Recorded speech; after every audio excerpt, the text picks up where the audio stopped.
This lesson is going to be built around this investigative phenomenon that we can observe in our everyday lives.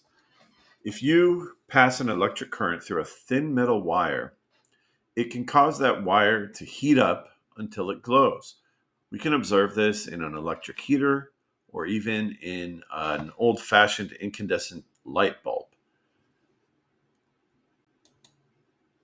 Why does this happen?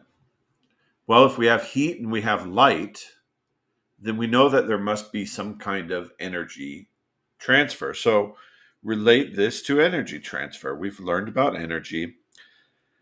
We've learned about kinetic and potential energy. We've learned about heat. Heat is a transfer of energy. So when we think about this in terms of energy transfer, the energy must be coming from somewhere.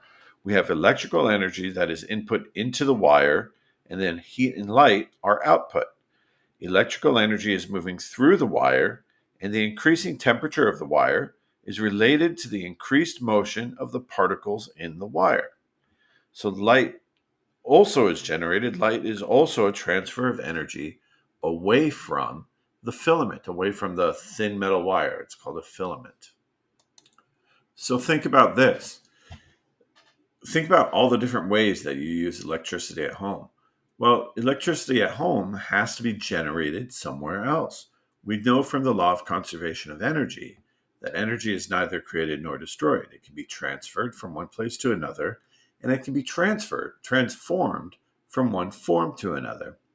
So when we use electricity in our homes, we transfer it from somewhere to our homes, and then we transform it into different forms. You might transform it into heat.